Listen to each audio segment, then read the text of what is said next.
Donald Trump says many things, and you don't know what he's actually going to stick to and what he is not. A lot of rhetorical flourishes are coming from the Iranian side. Does the United States want a long drawn out war? It's already got into 2 or 3 wars. It's a very messy situation. Right now, there are a lot of statements doing the rounds. One is Donald Trump's statement. How seriously does one take Donald Trump? I think there is an open question about that. Donald Trump says many things, and you don't know what he's actually going to stick to and what he is not. So one is that part of it. The second is there are a lot of statements coming from the Iranian side as well. And a lot of rhetorical flourishes are coming from the Iranian side. The gates of hell will open and all sorts of other things. Cities will burn. All kinds of stuff is coming from them. That this will be a never-ending war. Do the Iranians actually want a never-ending war with some country like the United States? Does the United States want a long drawn-out war? It's already got into 2 or 3 wars and not really come out with any kind of an end game. So it's a very messy situation. I think statements will, of course, be played up, but beyond that point, I don't think statements necessarily point to the trajectory of events that will take place. Sir, one question to this: the United Nations General Secretary Antonio Guterres gave a very strong statement, says America has broken up the law and also escalations were not called at the world level. How would you look at the UN statement?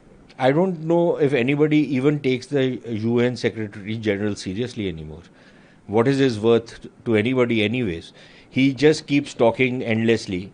He has, as Stalin said in the Second World War about the Pope, how many divisions does the UN Secretary General command? Only losing or losers from Pakistan quote Antonio Guterres and take his statement seriously. I don't think any serious country in the world takes the UN seriously anymore. Last question, sir. If the fastest growing economics, if Iran Strait of Hormuz stopped, how much it impact India? Look, it will impact India. I don't think we can say it won't impact India. There are two big issues, immediate issues will be, one will be energy security. Can our energy supplies, a lot of which come from that region, will they be able to come to India? So there is that issue.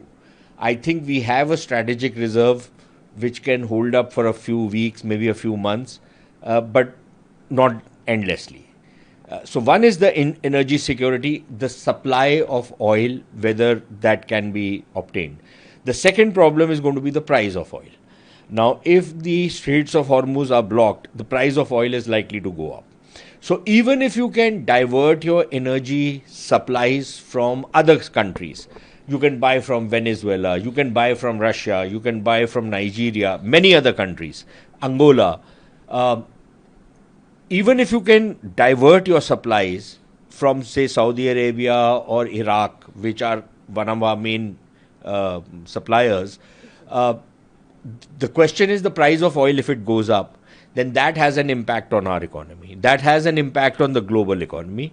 So yes, that will have. And then if the war spreads, then we have another problem. We've already seen Operation Sindhu, in which we got our students and other people who are living in Iran out. But supposing the war spreads, we have far more people living in places like UAE, Saudi Arabia, many of the other Arab countries. And if the war spreads, then it is virtually impossible to pull people out and bring them to safety. So there is the question of the diaspora. And then the fourth thing is about our trade flows. We do a lot of trade, for example, with UAE, with Saudi Arabia, with many of the other countries. If the sea routes become unnavigable because of the war, then our trade flows start getting affected. Already we've seen some impact because of the Red Sea, the problems in the Red Sea. So it's not just the Straits of Hormuz. We've also seen Iran's allies in Yemen, the Houthis, say that they are now going to block the Bab al Mandab, which means that the access to the Suez Canal gets blocked, and that becomes a big problem because that means that two of very important sea routes get closed. Uh, we can find some alternatives, but that will be expensive, it will be far more time consuming. And all of that has an economic impact. So clearly, it will have an impact.